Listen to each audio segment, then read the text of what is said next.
조갑제 TV 시청자 여러분 안녕하십니까? 2022년 10월 13일 오후 4시입니다. 제가 쓴 13권짜리 박정희 정기를 읽으시는 분들은 알고 있는 박정희와 실제 박정희가 많이 다르다는 것을 느끼셨을 것이라고 생각합니다. 겉으로 본 박정희는 아주 차가운 사람입니다. 그리고 항상 차렷잡습니다. 웃지를 않습니다. 웃었다고 하면 좀 어색한 웃음, 부끄러운 웃음을 웃는 분입니다. 그러나 박정희 대통령처럼 실제로는 다정다감한 분이 없습니다. 눈물이 많은 분이었습니다. 부끄러움을 아는 초인이었습니다. 그런데 이분을 권위주의자, 권위주의적 체제 또는 독재자라고 부릅니다. 독재자와 박정희 어울리는 것 같지만은 실제로는 많이 다릅니다. 권위주의적이다. 이분의 통치 스타일이 권위주의적이다라고 볼 수가 있습니다. 그러나 그 권위주의라는 말의 여러 해석이 있습니다. 권위주의라고 하면은 나라의 기강이 서고 안보가 튼튼하고 군인이 존중받고 장유 유서 나이 많은 사람을 나이 적은 사람이 공경하고 하는 그런 분위기를 권위주의적이라고 이야기하기도 하고, 또는 북한 노동당 정권처럼 무자비한 살육을 하는 정권도 권위주의적인 정권이라 이렇게 이야기하면은 그 권위주의가 너무나 다릅니다. 그래서 요사이는 박정희 대통령 같은 분을 리버럴 오소리테리언이라고 합니다. 즉 자유를 지향하는 권위주의적 통치자 이렇게 부릅니다. 박정희 대통령은 한 번도 자유민주주의와 시장경제를 부정한 적이 없는 사람입니다. 다만 한시적으로 자유를 제한할 수는 있다. 큰 자유를 지키기 위해서는 한시적으로 일시적으로 작은 자유를 희생할 수 있는 설기도 있어야 한다. 뭐 이 정도입니다. 박정희 대통령은 또 소박한 사람이었습니다. 권위를 극도로 싫어하는 분이었습니다.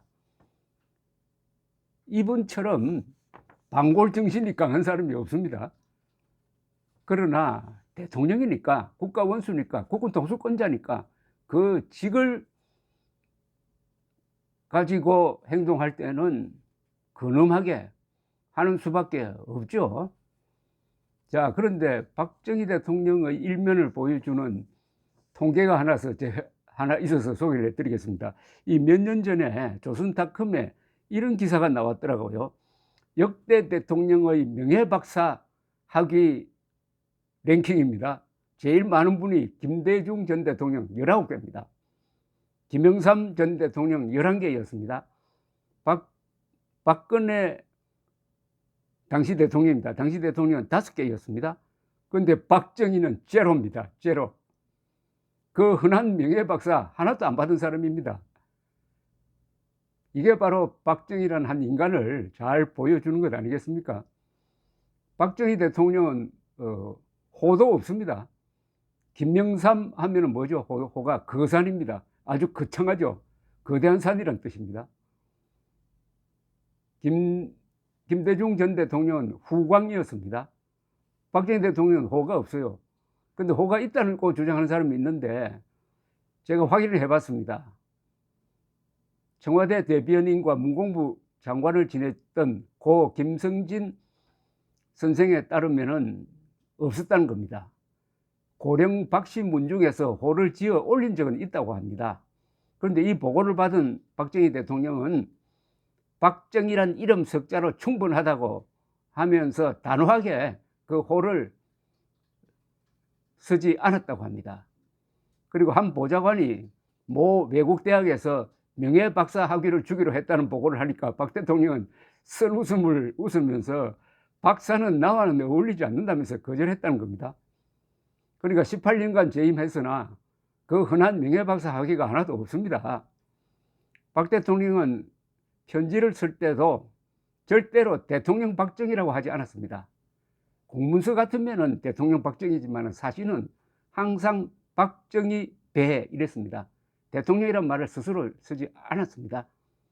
이분은 또 아주 특이하게 자신의 생일에 대해서도 무관심했습니다. 맨 처음 알려졌을 때 그 생일이 호적에 잘못 적힌 대로 알려져 가지고 한동안 그 부하들이 또는 장관들이 생일이 아닌데 와 가지고 축하 인사를 하기도 했는데, 박정희 대통령은 듣기만 하고 그날이 내 생일 아니라는 이야기도 하지 않았어요. 그건 무관심한 겁니다. 나중에 고쳤습니다. 양력으로 11월 14일이죠. 호 명예박사 생일, 직함 등에 신경을 별로 쓰지 않았던 박 대통령은 권위주의인 것을 생내적으로 싫어했던 사람입니다. 그렇지만 그가 지도한 체제는 권위주의 체제로 불립니다. 그는 특히 권력을 빙자한 군림을 증오했습니다. 허례 허식도 싫어했습니다. 항상 청빈한 마음 자세를 죽을 때까지 유지한 분이었습니다. 그가 죽을 때 흐름한 시계를 차고 벗겨진 넥타이 핀을 꽂고 헤어진 혁대를 두르고 있었던 것은 그리하여 시신을 그만한 군의관조차도 꿈에도 각하라고 생각하지 못했던 것은 인간 박정희의 자연스러운 진면목이었습니다. 이분이 혼을 담아서 쓴 책이 1963년에 나온 국가와 혁명과 나라는 책입니다. 그 마지막에 이런 대목이 있습니다. 소박하고 근면하고 성실한 서민사회가 바탕이 된 자주 독립된 한국의 창건, 이게 자신의 꿈이라고 했습니다. 소박하고 근면하고 성실한 서민사회가 바탕이 된 자주 독립된 한국의 창건, 그러면서 동시에 이것은 본인의 생리라고 했습니다.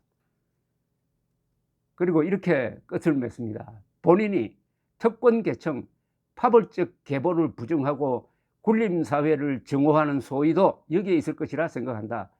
본인은 한마디로 말해서 서민 속에서 나고 자라고 일하고 그리하여 그 서민의 인정 속에서 생이 끝나기를 염원한다. 이게 박정희란 분입니다. 김대중 명예박사 19개, 박정희 명예박사 제로. 김대중 씨는 핵개발하고 있는 김정일에게 김정일을 찾아가서 만나기 위해서 4억 5천만 달러의 현금을 국가정보원 등을 시켜가지고 김정일의 해외 비자금 계좌로 보낸 사람이 김대중 전 대통령이었습니다. 그런데 그걸로 해가지고 이 사람이 2000년에 노벨 평화상을 받았습니다. 그 뒤에 농담 삼아 이런 이야기를 했습니다. 아니, 노벨 평화상을 받을 게 아니라 노벨 화학상을 받았어야 된다. 왜냐? 북한에 햇빛을 쬐어줬더니 그게 핵폭탄이 됐다. 그건 노벨 화학상감이다. 진짜 노벨 평화상을 받아야 될 분은 박정희 대통령이죠. 박정희 대통령의 성공적 국가 건설 모델이 지금 개발도상국의 표준이 되고 모범이 되고 해가지고 다른 나라의 배고픈 사람들을 배불리는 하나의 노하우가 되고 있지 않습니까? 국내적으로는 18년 동안 그 치열한 폭력 시위를 진압을 하면서도 한 번도 총수하라는 지시를 한 적이 없어가지고 18년 동안 총 맞아 죽은 시위대가 단 한 명도 없습니다. 이 순간에도 이란과 미얀마에서는 하루에도 수십 명씩 죽고 있습니다.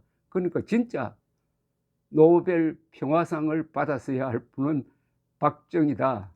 그런데 박정희를 욕하는 걸 업으로 삼고 있는 자들이 지금 국회에서 다수 의석을 차지하고 있습니다. 감사합니다.